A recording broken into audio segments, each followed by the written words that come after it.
wasn't great. So tonight at about 4:45, I said, I better watch it again. And I just finished about 10 minutes ago, and I really thought it was outstanding. Okay, and what made the difference for you? I was able to connect the characters with the part that they were playing. The first time around, it was too, it seemed fragmented to me. Did you think that Clive and Walter were the same character when you saw them? It wasn't quite clearly defined. The blonde boys. Well, you told us. But not everybody heard that. Okay, no, I heard it. The first time I saw it, I was confused for a while until Yeah, it was confusing. Yeah, you gotta, it's an obligation when you do stuff like that. You've got to be very careful. I think that it was intentional to cast both young men as blonde people because he wanted to make them equivalent, not equal, but to increase the suspicion on our part that she was in love with Clive the way she was in love with Walter up to a point, that Clive was more of a sexual threat to her or a temptation. I mean, she's kind of a cipher most of the way through. We don't even know what's driving her anger and her hostility towards her father or her hatred of herself until quite deep into the picture, I think until the end. But let's not get ahead of ourselves. My feeling about this film, and this is true of Goyan's other films, he did a Holocaust film with, I think, Christopher Plummer and Leonard Nimoy or some other Jewish actor like that, playing Holocaust survivors in a nursing home. And one is too ill to travel, so he sends his friend out on a mission to find which of the 4 people were their concentration camp guards and to kill one of them. So it's kind of a road trip. It's kind of a hunt for who done it and who's guilty and who's the Nazi. And I won't ruin the ending for you. It's not as good as this, but it indicates Goyan's tendency to pick very complicated stories and to keep us in suspense throughout the whole movie until we can learn it all at the end. I did see Where the Truth Lies, which isn't quite as much of a puzzle as these two, but he's a youngish Canadian guy, accomplished filmmaker. He's not a hack at all. My wife thought he was pretentious in this film because he withheld so much from us. And I see it the other way, that he was very calculating because, as Susie pointed out, once you get the lay of the land, you see it's pretty carefully plotted out and you have the information you need to proceed. But if you don't see it the first time, that's an issue. Maybe it's not as wonderful as we think. But, some films require more measured attention and more analysis, which is why we talk about them. And hopefully those of you who were on the fence about it will appreciate its complexity. Anybody else have any problems with it? Just Susie. Huh? Yeah, I found it, I could follow it, but I had difficulty eliciting the themes in anything but a more sort of cursory way. So I'm anxious to hear yours and others' takes on it. Well, I understand how one could feel that way. She's a total cipher. We don't know why she put herself in prison and wants to stay there. So that's always there in the room. And he's kind of a mystery guy. He's this health inspector who, he's almost comedic. And that opening montage of his visits to restaurants is very funny. Goyan does have a sense of humor, including the Greek or Mediterranean woman who embraces him because he said she did a great job after everybody else hating him. It's just, that's the life of a health inspector. But I thought that was very funny and amusing with a lot of great character portraits. And it shows that he has this capacity for humor and levity and lightness, even when he's going to go very deep. So I would look forward to more of his films in the future and to see where he goes with it. He's really very capable. He's in control of the medium, even if he lost a couple of us along the way. Susie, did you have a comment you wanted to make? I don't want Jim to think I'm getting ahead of myself, but Then you are. Let me refer to what? but you commented on you don't know why she put herself in jail. Well, I have definite thoughts about that. Okay, well, when we come to those scenes where he visits in prison, we'll talk about that. But what frames the whole film? What is the frame? Where do we start early? Guilt. Steve? Maybe I'm not going to make any comment. Well, Howard? I mean, the major theme is guilt. I mean, it No, no, laces through the whole right, thing. Talk about the structural frame of the film. What do we always keep going back to for You're always in the conversation with the priest. That's right. And there's even something hidden from that, is that Alicia was a congregant of his and he did her funeral. Right, but we didn't. So we think he knows nothing about the situation other than she was a congregant, you know, and he knew about the arrangement, but let's not get too far ahead of ourselves. So there's more stuff coming out about him, who's kind of a peripheral character. He helps in a way for most of those interview scenes where they're sitting down. He is us. He is the audience, asking her all the questions to try and get her to spill the beans. So he's not just a confessional figure. He's a curious person who wants more information, just like we are as strangers to her. And she's very uptight in that scene with him. Her posture, her expression, her terse answers. She's very tightly wound, and we don't find out why until very deep in the film. Well, he can't talk to her openly until she tells the story from her side. Otherwise, he's releasing what he got out of confessional. That's right. That's right. But you know, we don't know how good a priest or how good a counselor he is until deeper in the film, Well, how he earns her trust. I thought that was very effective, her being so uptight. Her Yeah. father just died.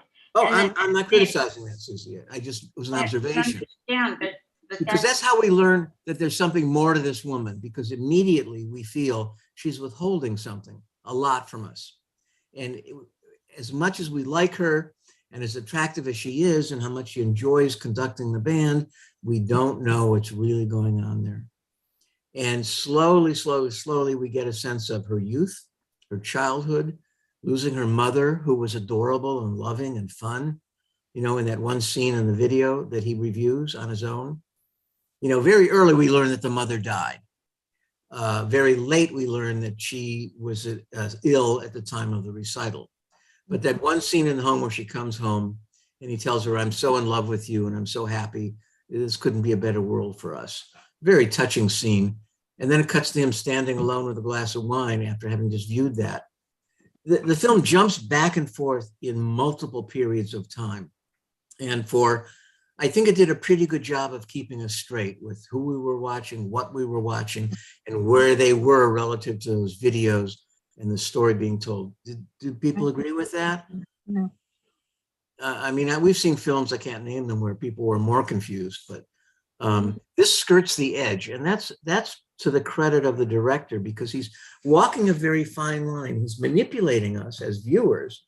Can I hold your attention by teasing you with just enough information to engage you and make you go on to the next piece of the puzzle we're going to put in place?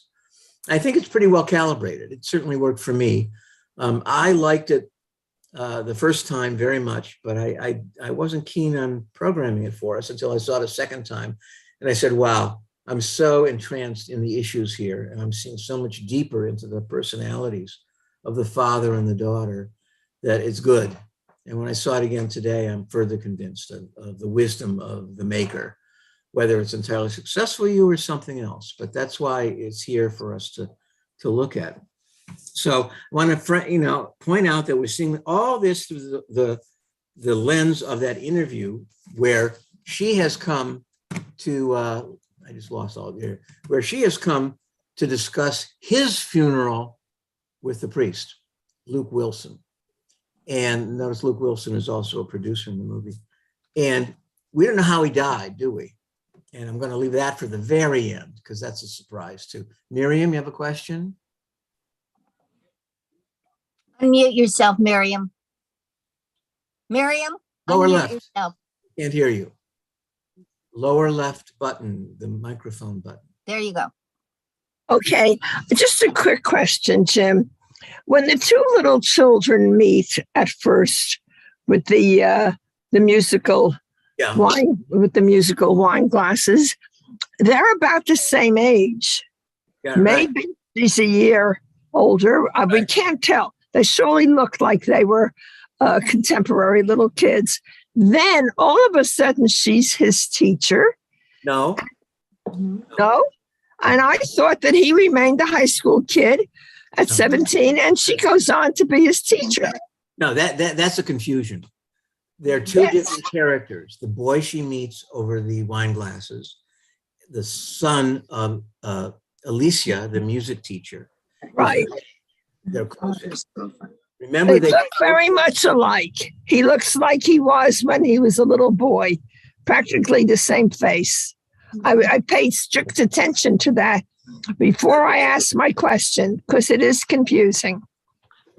the young man in the shower who says, "You drove my mother to her death, and I'm going to go join her, so you don't get any pleasure out of life." And then you find him in a pool of blood in the bathtub, right? That's we're talking about the same man. Yes, Miriam. I don't know that answer.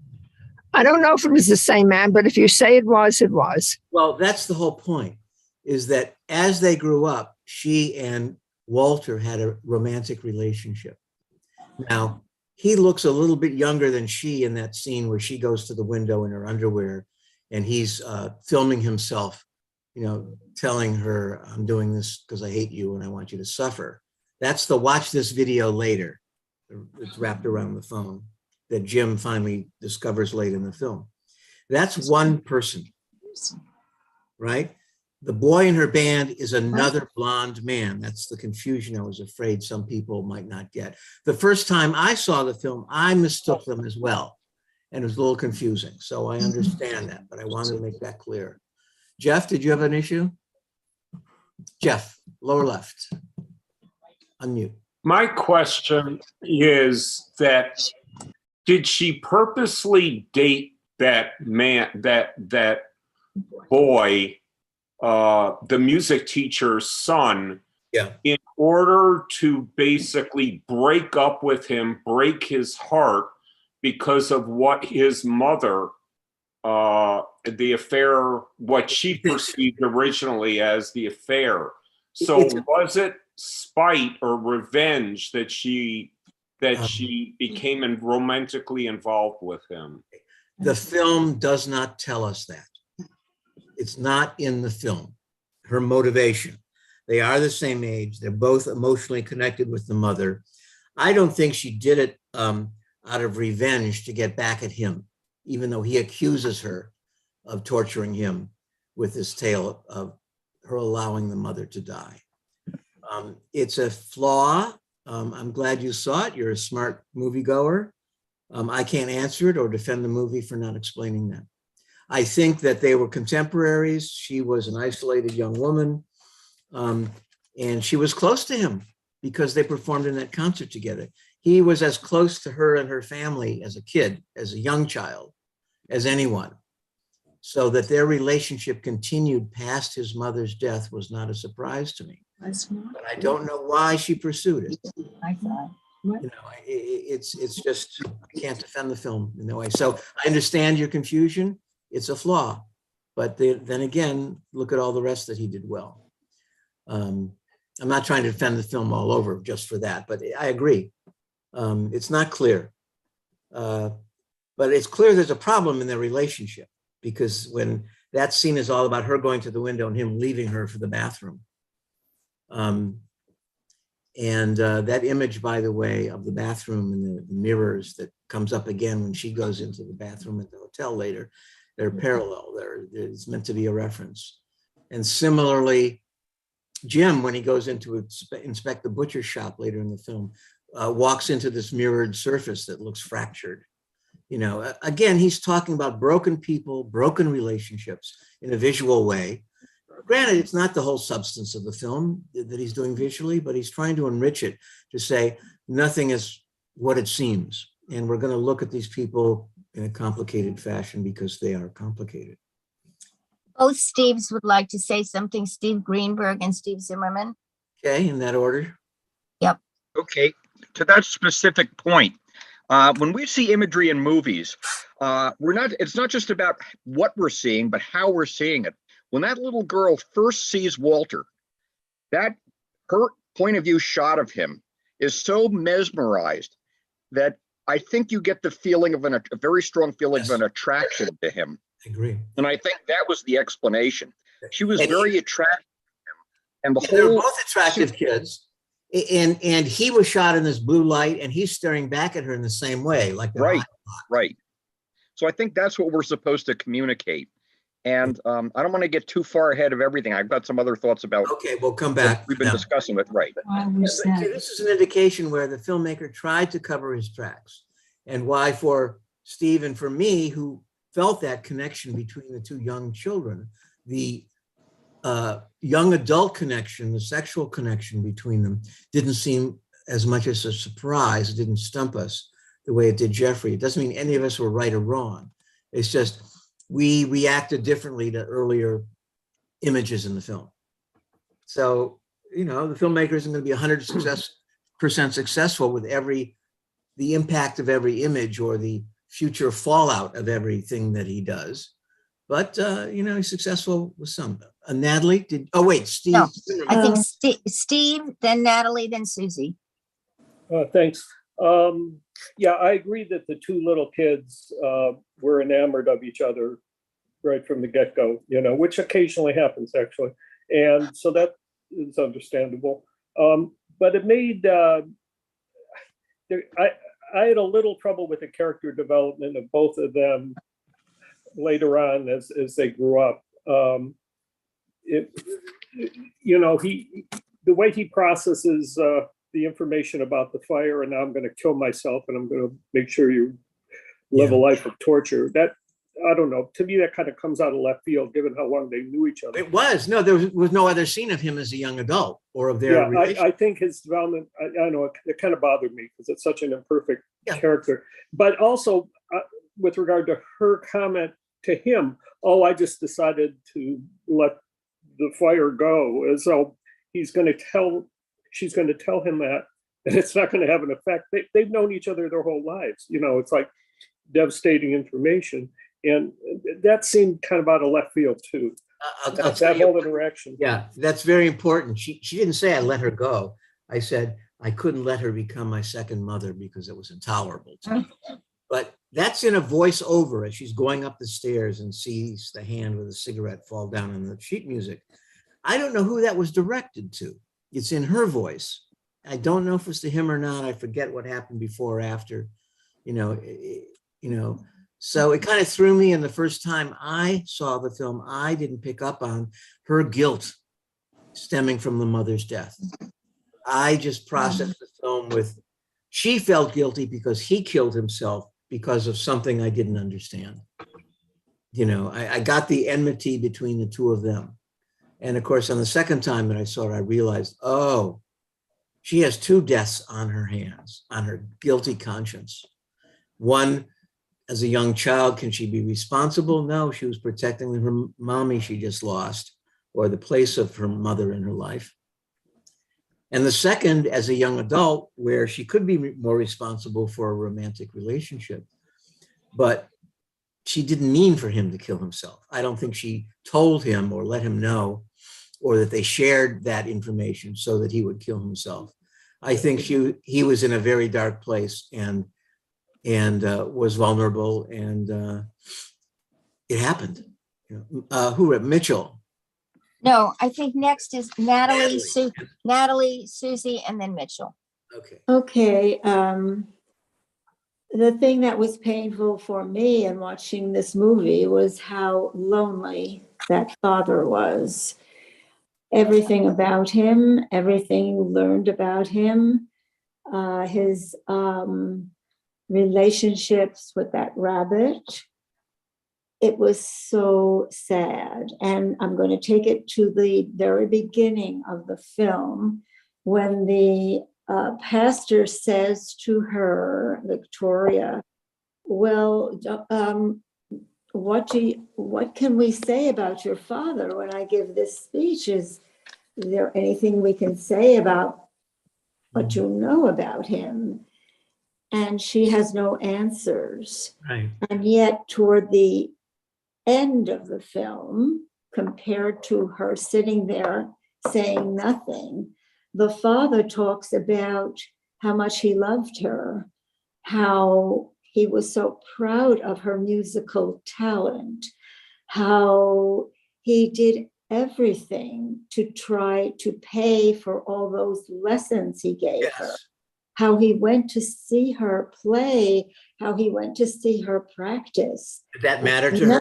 None of this seems to have touched her in any good way. She has nothing to say about how her father loved her, which is from the very beginning, we see there's something terribly wrong here. So did you find her to be a distasteful character to you? I did not find her distasteful until the very end. I couldn't quite figure out the answer to why she put herself in prison. Okay, well, we'll get to that. So I didn't want to go to the end. You don't No, like that. thank you very much. Yes, he was, Jim was a very lonely guy. He was in a lonely job, an isolating So job. sad. And he clung to the details of his work because, as we all know, there's security in hewing to the rules, right? Because you don't have to make any value judgments. Yet he is swayed by the rules twice. Should we discuss how he was swayed to deviate from the rules? The easy one is the Italian Luigi restaurant, where he shows him a video of a rat on the floor. And what does Luigi say? Somebody put it there. Somebody put it there, right? It's not me. And eventually, Jim, the health inspector, says, oh, well, then you have to report this to the police. And the second instance of him softening is with the rabbits, hint, hint, the rabbits in the restaurant for a private celebration. I found that a great scene in the first discovery of the rabbits, where he's like pulling the rule book out for them. And they're these two humble, loving, well-meaning emigres, who speak two languages fluently and can't understand how this man could pull the rug out from this very special celebration they're having for the family. And we'll get back to that later. But so you see those two instances where he pulls back from the rule book indicate his compassion and his warmth and his sense of justice. Just a real quick comment. Except the What extortion at Natalie the end. said. She says at a certain point to the priest, in summing him up, he makes odd choices. Yes, that's early in the film. That's early in the film. Yeah. So That's in the first 15 minutes. yeah. Well, again, at that point in the interview with the priest, it's early. She doesn't know the real truth about the relationship with Alicia, right? So she's, dead set against her father. I didn't understand his choices. I didn't know what drove him. And we don't exactly know what she's referring to in him, because we've seen him be super rational in his job as a health inspector. So it's a little confusing. Basically, it's the rift between a parent and a child. I don't understand their decision-making process because I'm not privy to all the details. I'm a child, I couldn't have known. Or I'm an adult, I didn't know what she was thinking. Or I'm an adult, I have to protect her from what I did or from what she might think. So in many ways, this is funny. It's a lot about secrets and lies, which we couldn't see today. But the secrets people keep from each other are those that are the most damaging. And I know in our personal lives, all of us with our families must have experienced something like this and regretted not coming cleaner earlier or more deeply with our children or our parents, for that matter. It's like a fact of familial life. We don't Jim, share enough. Yeah. Don't you think that children they get what's going on. They feel it, they get it. And just because he loved her and he did a bunch of things that he felt should have proved how much he loved her, didn't mean she didn't feel the undercurrents of the stuff that were unhealthy or going on. Right, And right. so Go ahead. that just exploded. A whole lot of people want to say something. Right. I think Susie, Mitchell, Miriam, was there Let's anybody come else back who to had their that. hand up? Come back to that. Stephen, Mona, and And Risa. My hand's been up. All right, who else did I miss? Steve Zimmerman had a comment. We blew past. Put Okay, it out. all right, so next is Susie, then Mitchell, then Miriam. Okay, Steve, and then Risa. Susie. Susie, Unmute. unmute. Lower left corner, Susie.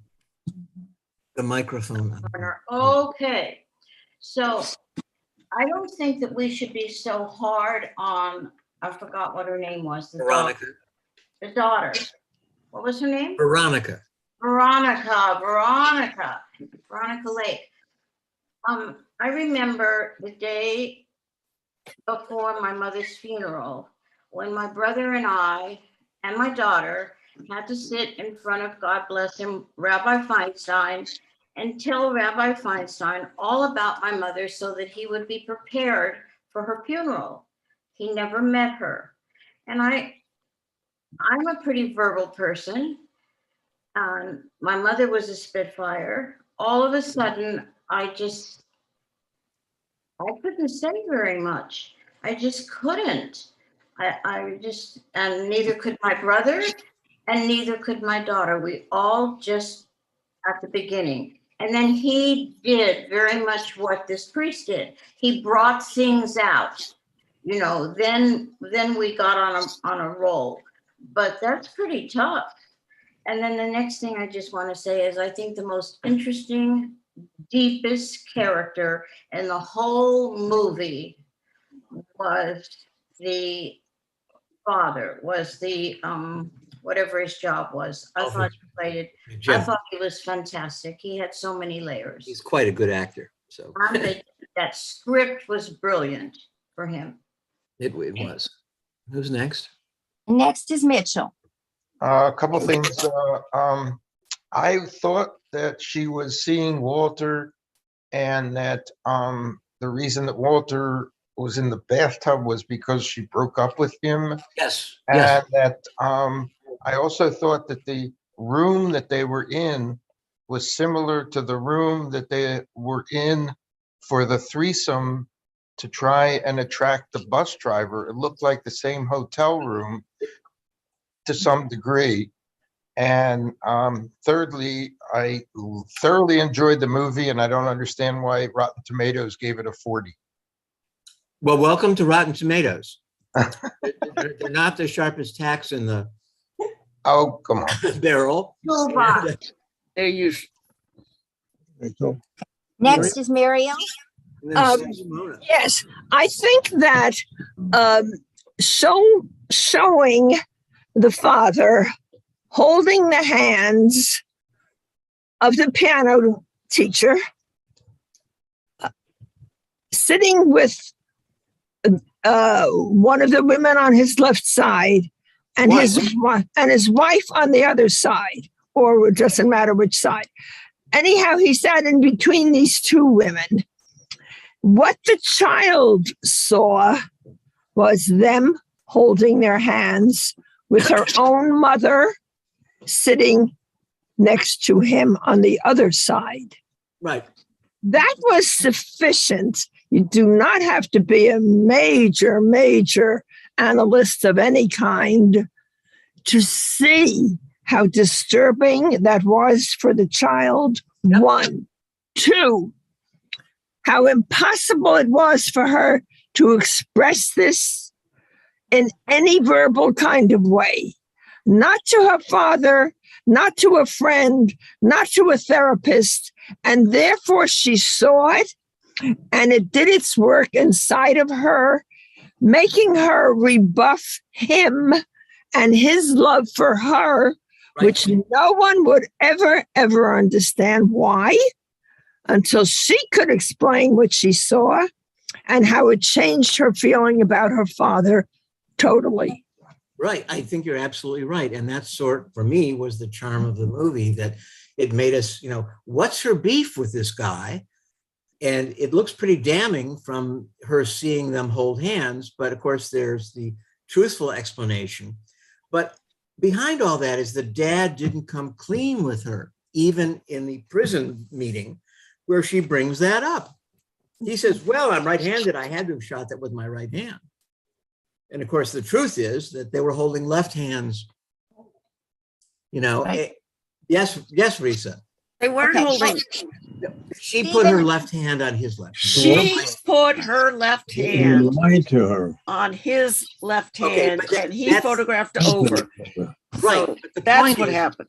The point is that he was deceiving her, and Yes. that she wouldn't come clean. course he And that would. is the point of this story, is that one lie or one deception from somebody you're intimate with leads to a lot of repercussions that you can't imagine. And because he tried to skate by that, he could have healed her in the prison visit, but she had to wait until she was burying him to find out the real truth about that relationship. You see? Risa, do you have further comments after Risa, Yeah. Steve, and Mona? Yeah, I have a couple of things. First of all, I thought that Victoria was strange from the first minute I saw her, supposedly an excellent musician, not an expression of joy on her face at all. She was just serious, no smile, nothing. And I thought that her relationship with Walter as children wasn't an attraction, if you will, but it was their sharing for the fact that each one knew that the other was a very special musician.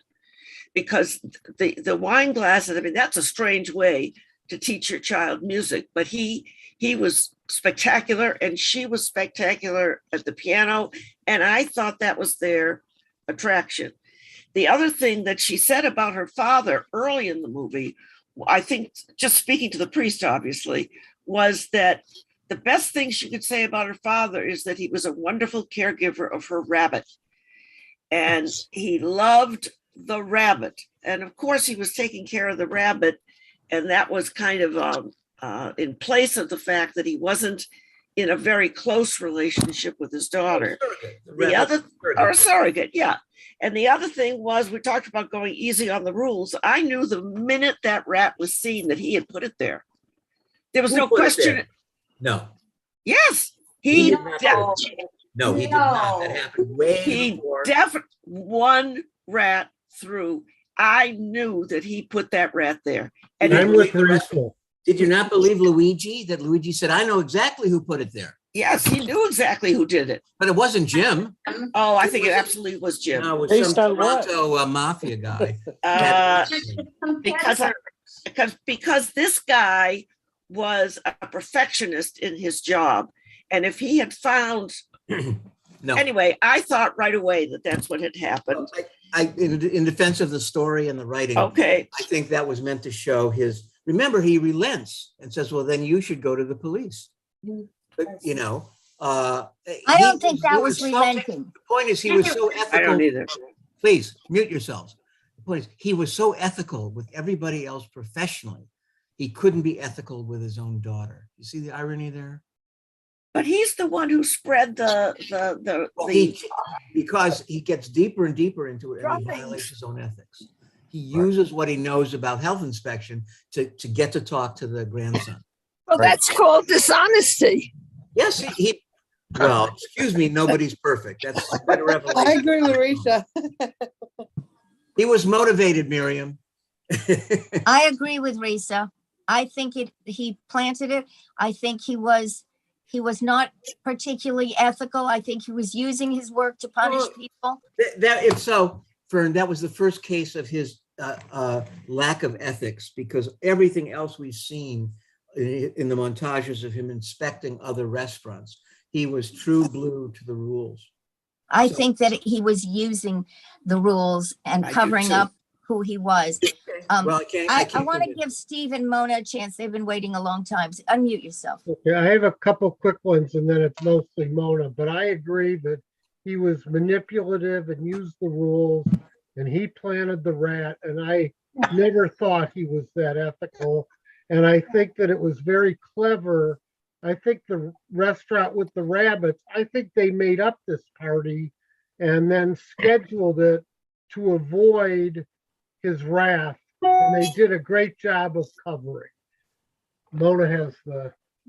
Okay, let me answer that. Did you not think that the family, the husband, I assume husband and wife, the proprietors, were totally surprised? And this was a far bigger order of rabbits than they'd ever had before. So it was atypical for them. I don't think so. No. They made that party up Yeah, because we heard him tell the group that Last minute. it was a last minute party. Does he look like Daniel? Maybe, perhaps she says I was about to put the notice up. We don't know if that's No, true no, or no, no. not. Yes, she did that to avoid the problem. Anyway, go ahead, Mona. Yeah. I wanted to go back to some earlier things that were said about Veronica, the daughter. I did not like this movie. I found Veronica incredibly inarticulate, locked in, blocked off. I disliked her intensely. She's also, by the way, a terrible conductor. I mean, God, that alone drove me crazy. But that I realized that doesn't matter. But she was so obtuse and stupid in the choices that she made in dealing with the students, in dealing with the bus driver. She showed, I thought, remarkably poor judgment.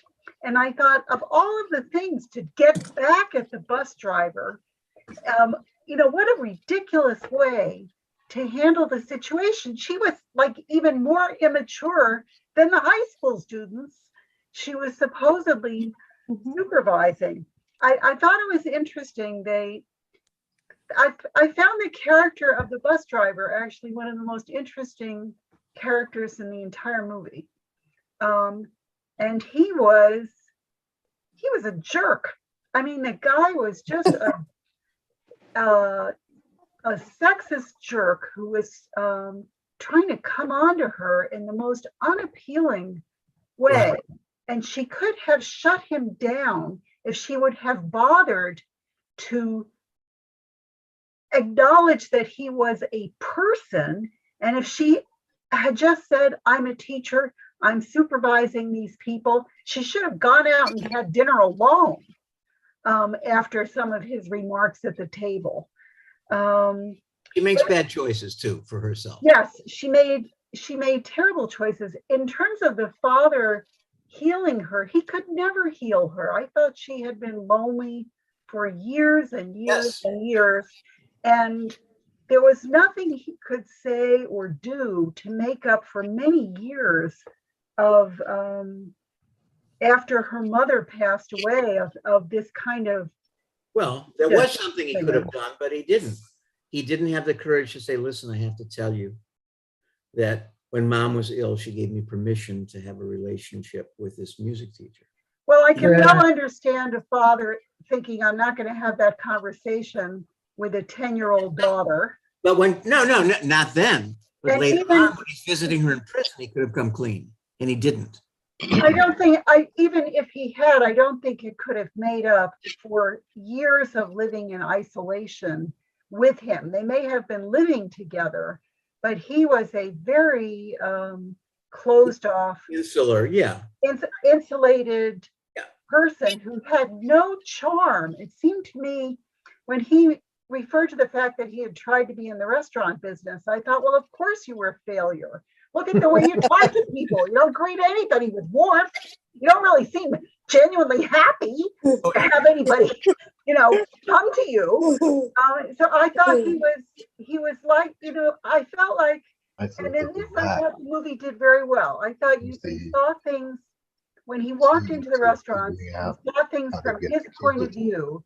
And it was sort of the warmer and the more effusive they were, the more likely he was to punish them. It was as if his own sense of failure in the restaurant business was horribly reinforced by encountering people who genuinely loved greeting customers and expressing themselves through food and service. So Jeff? I thought that was, Okay, let me back up some. Okay, can I? No, you can't. No, let me answer that and then you can, whoever's Okay. next. Yes, he could not have made up for all those years of her hatred of him and her resentment, or her guilt at letting the music teacher die, or her or breaking up with the son. But had she known that the father had permission from his dying wife to go out and have a relationship, that might have changed her conduct altogether. It might have opened the door for her to rethink her whole life. I cannot imagine that she would accept it, that she would believe it, that it would change anything. Jeff, Well, did you at the want to end, when comment? she finally learned. when Yeah, he- I the priest do. finally tells her. I want to. I agree, Fern. I think that, first of all, one of the things that people are forgetting is that he had tried to establish a restaurant early in his life. And I think he had this sensitivity to family-owned restaurants. Yes. And he wanted these restaurants to succeed, which is why he broke the rules. The reputation For these people, very important. for these particular cases. Mhm. In the case of Veronica, Veronica was trapped in a prison before she was in prison. She Yes. was so angry about her father and this misunderstanding, this untruth that had not been shared with her, that her whole life, until the very end of the movie, she is basically incarcerated because of her anger towards her father, which governs all of her actions, even with the adolescents that she's traveling with. Mhm. She didn't grow up as a result of that anger. And of course, at the end, there is a kind of reconciliation when the rabbit dies, and then he smiles at the end of the film for the first time, because his daughter has gotten away from the reputation that she had and has become successful as now she's composing her own music. And so there's a beauty to this thread about how this lie kind of impacted them their entire lives until the truth came out and they could attain some sort of reconciliation at the end. Jeff, that was very well said. Thank you. Thank you. Mitchell and then Steve Zimmerman, and Mona has a comment in the chat that she thinks she was angry that her mother had died. Her father's relationship with Alicia, the music teacher, was only part of that. Veronica lost the most important and loving relationship in her life. She was incapable of real love. Yeah. I Thank you. understood, Jim, the Italian restaurant rat gave him an idea how to use the rabbit turd to get to the restaurant that the grandfather owned to get the kid to talk. And that was his idea that he found very useful. Thank you for that. Mhm. Steve Zimmerman. Yeah, I think one of the points of the movie is about people's inability to deal with their own guilt and the problems that creates. And with regard to the inspector not telling his daughter about his open marriage or permission to have an affair with the other lady, it's because he felt guilty about it. He was ambivalent. He was very guilty about it. And he kept trying. He had trouble dealing with that himself. He felt badly about it. He loved his wife. Then he had this affair, and it kind of tortured him. And so that's why he didn't really disclose it and continued to lie about it. And that was very damaging. Thank you. Go ahead. And by the same token, the inability of Veronica to deal with her own guilt over the death of the piano teacher had the effect that others have talked about already, putting her in a prison.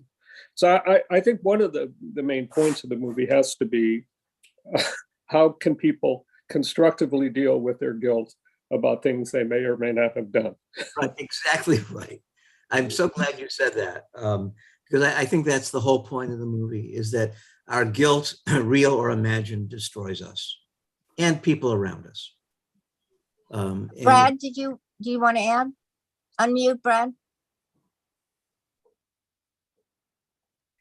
Okay. Yeah, to me, this was sort of a study in semiology, the study of signs, and how the tragic consequences of misreading a sign. I mean, this happens to all of us. You don't have to suffer from, what is that, inability to people who have that, are on the spectrum and don't have that ability to Autism. lack of empathy, or Autism. it's a particular type of autism. For Asperger's.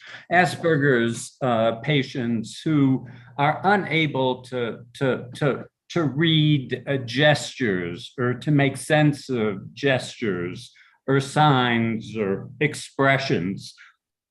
And in this case, this little child very understandably misread the sign. She didn't understand what really was going on with her parents.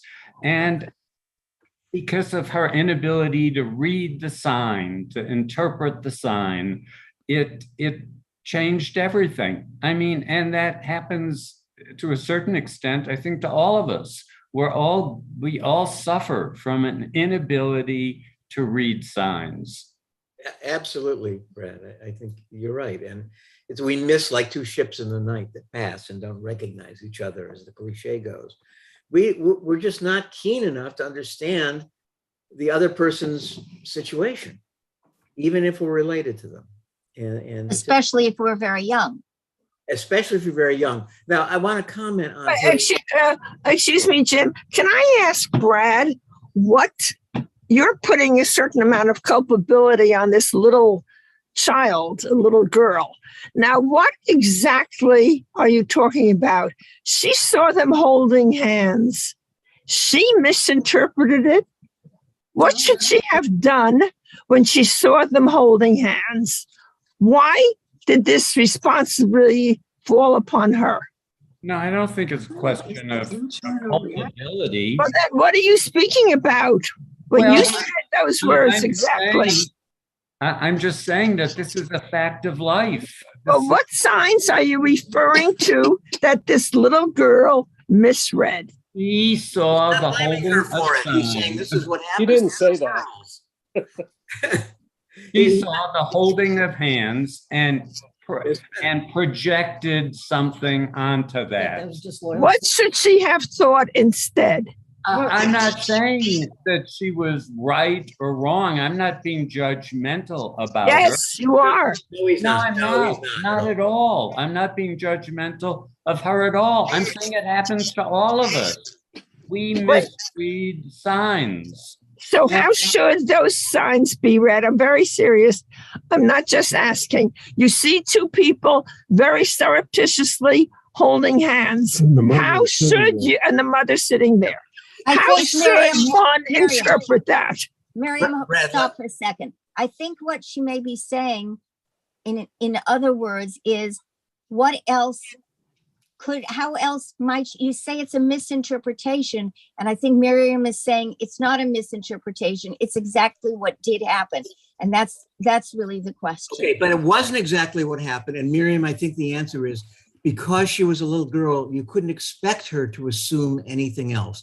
And it's unfair to place. Or would you expect an adult to assume something else? No, that's not the point. The point is the point is she's an innocent.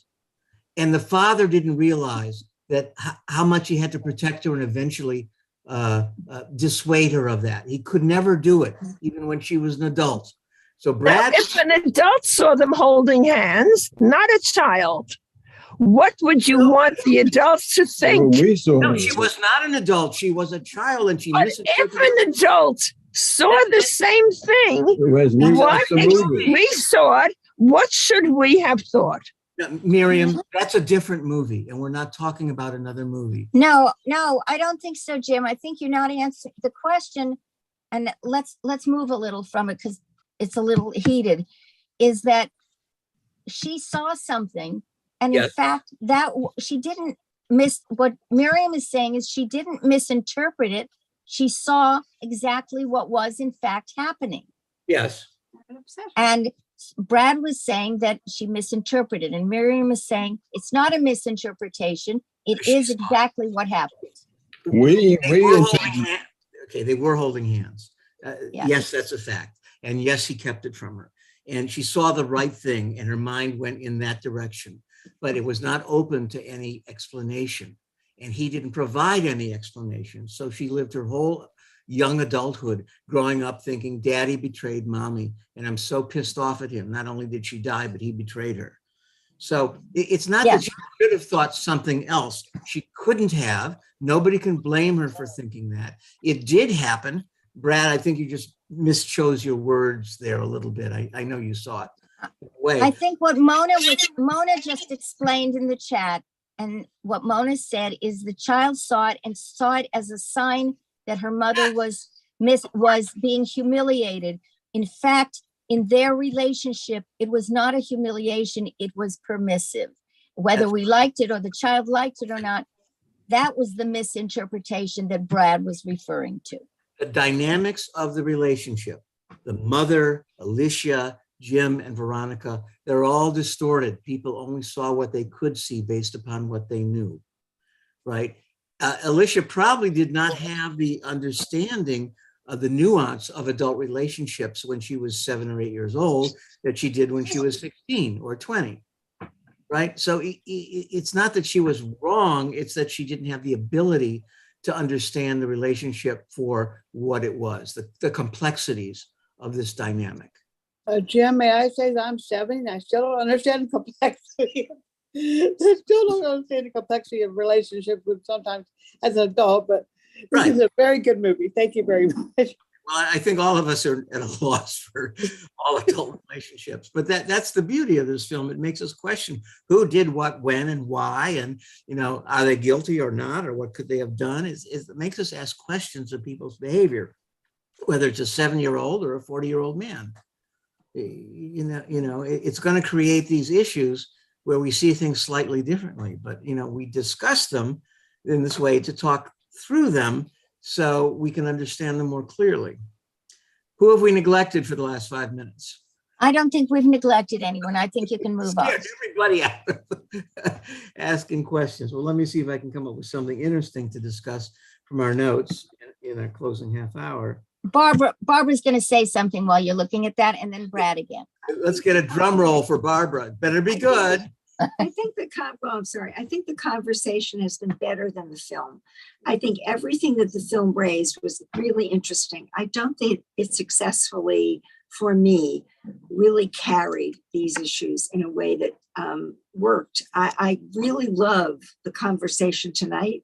And I think that what we talked about was super interesting and they were alluded to in the film, but I don't think the film successfully did it for me. Okay, you're allowed. Jim? Yeah. I just wanted you to comment a bit on the title and the guest of honor. Well, it's kind of ironic, isn't it? That the stranger should be the guest of honor and nobody knows him, not even the hosts.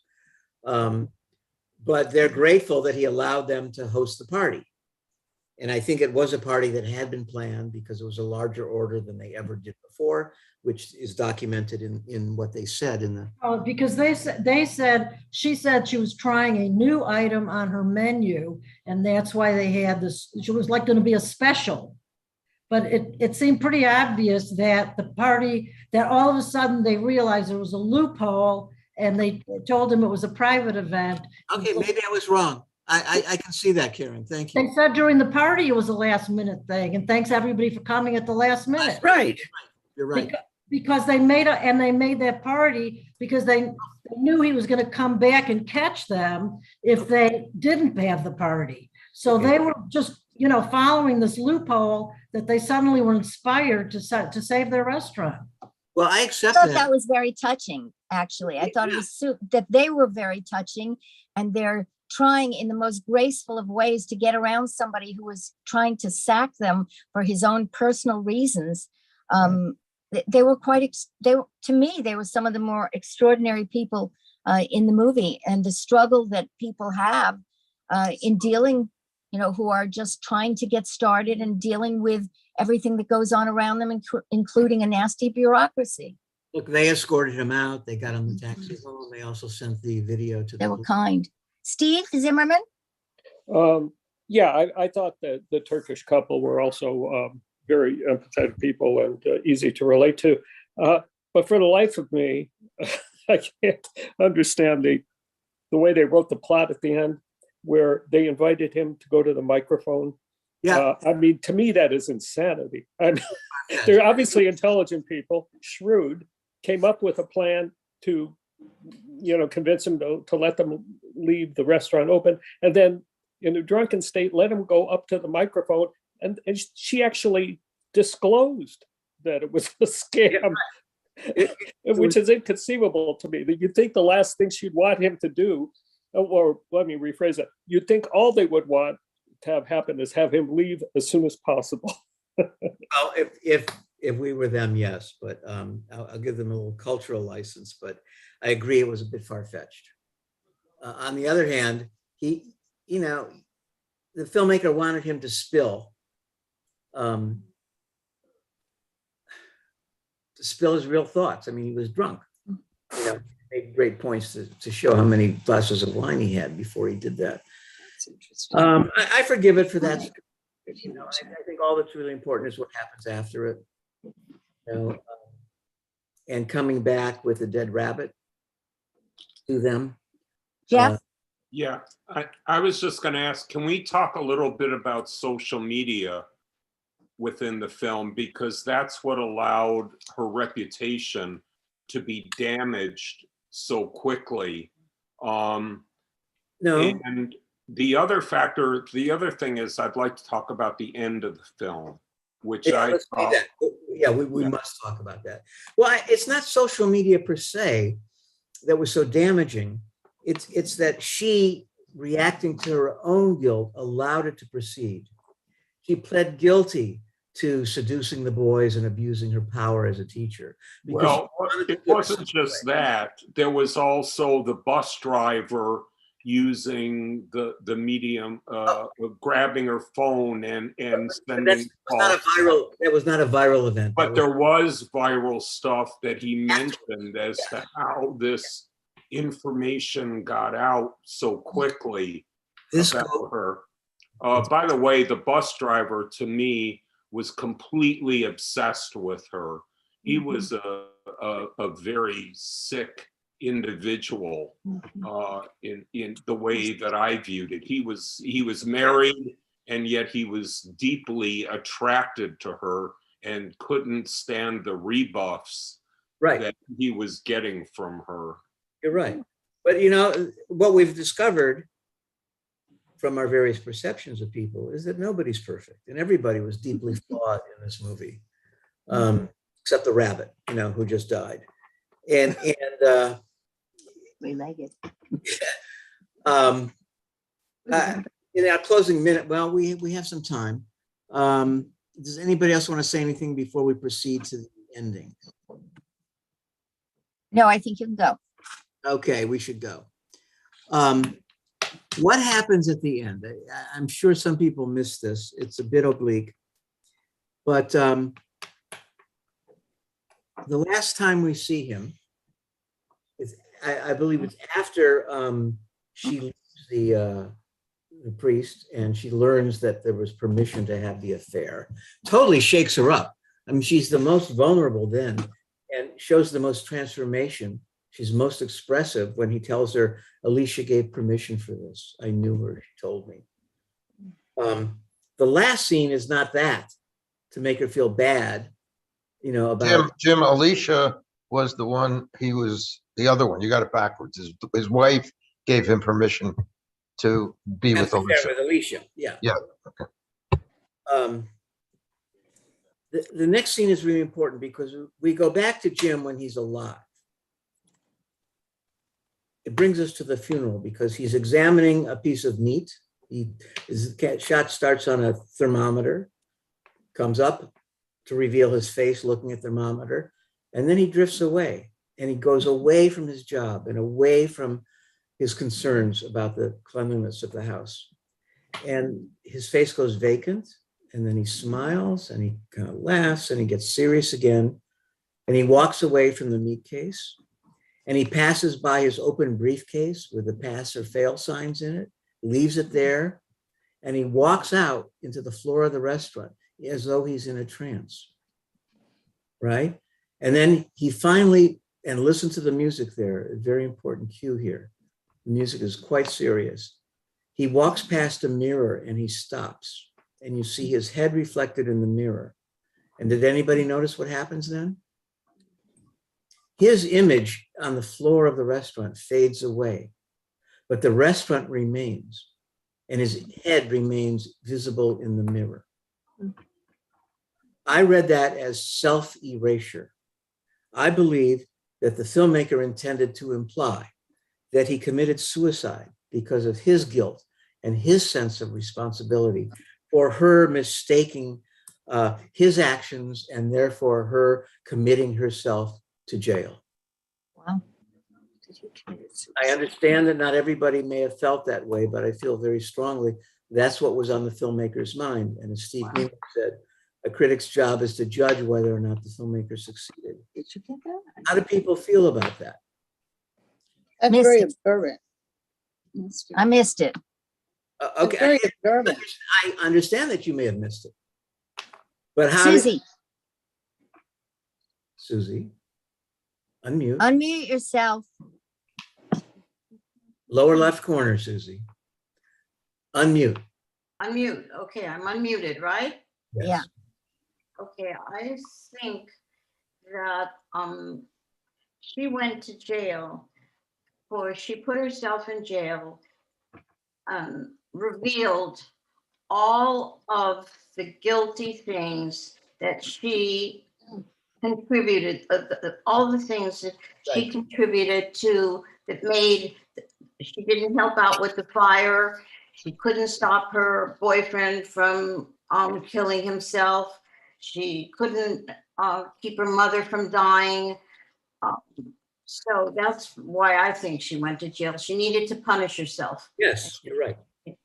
Excuse me, can you tell me why legally she was put in prison? Was it because she was having affairs with her students? Yes. What was, okay, were there any other reasons? We know all her personal reasons why she felt very guilty and wanted to be in prison where she was punished. Apart from that, can you tell me legally exactly why she went to prison? Because Statutory rape. Yeah, something That's she it. It was the affair with the student. that she never really had. But nothing else. Nothing else. Okay. Well, that's enough to send her to jail. That's not enough. Right. So that gave her a prison sentence. Okay, now I understand. Self-sentence, right? Yeah. She had 2 deaths on her hands. Yeah. Right. Alicia's and Alicia's son. Well, Yeah, but not legally, she didn't, nor would the prison find that a reason. It was the obvious reasons and not the reasons that she was grappling with. That's why she felt she had to be in prison. Correct. So, That's why she wouldn't leave prison. But from a societal point of view, it was because of her relationships with her students, which were not legal. the way this is reported on these days is the alleged relationships with her students, and the jury believed it, and she didn't refute it. So she sentenced herself to time in prison. But you'll also notice what There was no jury. She There just was pled no guilty. trial. There was no trial. Okay, there was no trial. How do we know that? I missed that. She pled guilty. She just She pled pled guilty. guilty immediately. The sentencing hearing. She pled Here's the guilty point. because she Here's didn't the- want the students to have to lie because she really didn't have sex with Right, them. that's, I don't okay, think she did either. I right. think she She did. wanted to protect the students. She didn't want the Here's the students to have to lie about it, so she Here's the thing. At confessed. the end of the film, when she leaves the priest, she's not in jail. She has Right. been released. Right, Right. Either she served the end of her sentence. she did. Or she He recanted. did. She did. And there was no court and no students testifying. Is that correct? Yes. Okay. Steve Greenberg, you have your hand up. Is that an old She reaction? framed herself. She's been carrying around this multiple guilt for years. And when the situation arose with these students, she saw the opportunity to frame herself. That's why she pled guilty. It wasn't for that crime. She says to her father when he sees her in prison the first time, I deserve to be here. She put herself there. She used this situation with the students and Mike, the driver, to expiate her guilt by putting herself in prison. Yes, Do you want to return to Jim's point, which we got off target a little about what happened with Jim in the movie? And what happened at the end? How did people see the It's ending? plausible. I'm going to see it again, Jim, because I didn't remember it. Yeah, I missed it When the I- first time too. When I saw it, I just thought it was telling us he died. That's how we knew he died. He faded out. Risa, you could construe it that way and be totally, fine. I just rewatched it, and you're right. The head remains in the mirror, even though he's gone. What does the dog want? Dog wants to We're be right muted, about that. Miriam. Dog wants to be muted. Okay. It's 8:41, so let's wrap this up. Any final comments on the movie? Should I not have programmed it? I will Probably. say, I will I say think we that- liked it. Yeah. It was a certainly good provoked a lot of reactions. It was kind of Barbara is creepy, but it was okay. Yeah. I think Barbara is correct that Here's the- sometimes movies that not everybody likes will have a very interesting, valuable conversation. So I don't right. think one ever needs to apologize for that. You Well- pick what you think is quality, and then sometimes we like it, and sometimes we don't. we And learn sometimes from we each other's disagree. reactions, as I did tonight, but also the films like this that are so complex and have so many cross motivations and conflicts hidden in it. They tell us what the power of film is for what it does to us. And our discussion is typical of how deep into each of us the film went, even though we went off onto different tangents. We saw the same film, we had different reactions, but wow, this was a great discussion because we had such dramatic reactions. And that's the power of filmmaking, to just go deeper into ourselves. And I think when you have a strong reaction to a movie, you should really run with it and see it a second time and see if it holds up. But it rewards you for doing that. Okay, Jim, now just one last thing. Yeah. Can you, now that you've brought that up, and I looked at the film, and you're right that his image, that his head is still in the mirror, even though he's gone. How is that connected to the idea of suicide? I don't get Okay. that. the memory is there. The mirror is a reflection, it's not reality. Even though he has disappeared from reality, there's this haunting specter, this ghost that is there, just like her mother was a ghost for her, like Walter was a ghost, like Alicia was a ghost. Things haunt us as people and make us do strange things, Why including suicide? Why not death? make up for his own guilt for the pain he caused his daughter. But he's being buried in a Catholic church there. Well, Sure. that's true. They wouldn't bury a suicide. You're right. So they wouldn't bury a suicide. I can't explain that. He was very clever. Maybe he had, a rat come bite him, one of his pet rats, rabies or something. Those rats in the closet. I thought he died of food poisoning, Jim. Maybe. Maybe. He was smart enough to figure out some way. That's why I tuned into this. This is why. Look, Adam McGowan is not perfect, but my God, he weaves an interesting tale. And I Jim, do- you want to tell us about what's coming up? Yeah, now listen, I knew this would be a heavy one for us. And because of the confusion with Secrets and Lies, which I didn't think would be available. By the way, I'm happy to introduce all of you to Canopy, because even though you can't see everything I could see as an academic, you can see so many classic films you've missed or thought of, or you can follow filmmakers or actors or composers whose work you've loved in the past, and you can see a lot of stuff that is not available anywhere else, and it's free. All it takes. Unless you live in Santa Monica and have a Santa Monica library. You can use my address recently. But Canopy is a national program where other libraries have also signed on to it.